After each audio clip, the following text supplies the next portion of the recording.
Hi everyone, welcome back to the video. इस video में हम लोग बहुत इंपॉर्टेंट चीज़ को डिस्कस करेंगे जो कि है बोर्ड एग्ज़ाम के लिए टिप्स। आप सब जानते हैं कि अभी 10th के 12th के बोर्ड एग्ज़ाम्स चल रहे हैं, हर साल इसी मंथ्स में चलते हैं। सो हम सब कहीं ना कहीं घबरा जाते हैं, हमें लगता है यार मैंने पढ़ा है लेकिन मुझे कुछ याद नहीं आ रहा। हर साल हर स्टूडेंट इसी फेज़ से, इसी टाइम पे इन्हीं चीज़ों से गुजरता है। सब कुछ सिमिलर होता है, बस अलग होते हैं तो हम और आप, ठीक है। तो उसमें एज़ पर माई अंडरस्टैंडिंग, मेरी समझ से जिस चीज़ से मैं गुजरी थी, जो मुझे लगा कि शायद आप लोगों को एग्ज़ाम से पहले जानना चाहिए जिससे आपको मदद होगी, तो मैंने वो कुछ पॉइंट्स को यहाँ लिखा है। एंड आई होप कि आपको मदद करें, एंड ज़रूर करेंगे भी, क्योंकि ये कुछ ऐसे इंपॉर्टेंट पॉइंट्स हैं जिनकी ज़रूरत हमें होती है, जो अगर कोई हमें समझा दे तो बहुत रिलैक्स रहता है। तो चलिए समझते हैं कुछ पॉइंट्स। सबसे पहले, revise what you have studied. जैसे क्या होता है ना कि मान लीजिए कि आपके उस सब्जेक्ट में 10 चैप्टर है, तो आपने उसमें से 7 पढ़ा होगा या 8 पढ़ा होगा, 2 चैप्टर्स आपने नहीं पढ़े।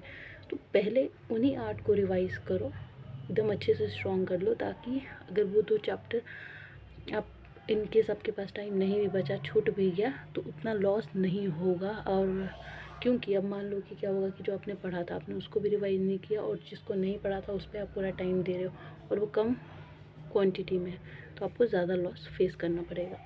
Second, clear about answer writing. जो भी आप टॉपिक पढ़ रहे हो, देखिए 10th और 12th की हम बात करें तो ये कॉलेज या कोई कॉम्पिटिटिव एग्ज़ाम लेवल के इतने हार्ड नहीं होते। हाँ, अपने लेवल पे हैं, लेकिन एक लिमिटेड सिलेबस होता है जिसको हमें पढ़ना होता है। तो उसी हिसाब से जो आपका टॉपिक है उसके हिसाब से आप अपने आंसर्स को एग्ज़ाम में जाने से पहले तैयार कर लीजिए कि अच्छा, फॉर एग्जांपल ग्लोबल वार्मिंग के बारे में आ गया, तो अच्छा ये मेन मेन पॉइंट्स मुझे लिखने ही है। फॉर एग्जांपल आ गया किसी टॉपिक पे, जैसे नॉन कॉपरेशन मूवमेंट पे आ गया, सिविल डिसोबीडियंस मूवमेंट पे आ गया, फोटोसिंथेसिस पे आ गया, तो आपको एक बेसिक आइडिया हो कि यस ये मुझे लिखना ही है, ताकि उस टाइम पे आपको ज़्यादा प्रेशर ना फेस करना पड़े। इसके अलावा आंसर वेल, अच्छे से आंसर कीजिए। कैसे? Pick main term of question, जो सवाल पूछा जा रहा है उसका मेन टर्म आप पिक कीजिए और उसको, उस वर्ड को पकड़ के अपने आंसर को कवर कीजिए। इससे आप स्कोर अच्छा कर पाएंगे। And this is test and tried.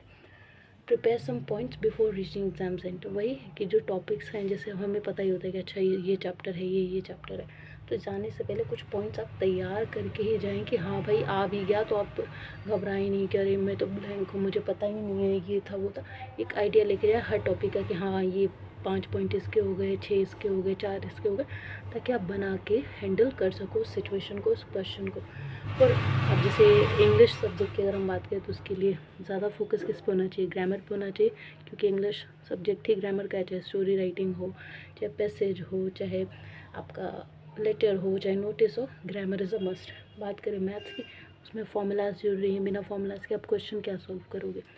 और अगर बात बात करें बाकी सब्जेक्ट्स की, जैसे एसएसटी, साइंस या कोई और सब्जेक्ट, तो उस पर ज़्यादा थ्योरेटिकल है, यानी कि ज़्यादा थ्योरी बेस आपको लिखना है, तो ऑफकोर्स उसके लिए आपको पॉइंट्स तैयार करने पड़ेंगे। This is this, so these were the points and it will definitely help you. I hope आपको हेल्प करे। और इसके अलावा जो भी चीज़ आपको ले जानी होती है, pen, admit card, pencil, scale, this that, water bottle, transparent, ये सब अपना साथ में लेके जाइए। और सबसे लास्ट में यही कि काम रहिए, कॉन्फिडेंट रहिए और रेडी टू बी सक्सीड, क्योंकि हर इंसान ज़रूर सक्सीड करेगा। और इस पॉजिटिव एनर्जी के साथ, होप के साथ, डू योर बेस्ट एंड या all the best for your exams.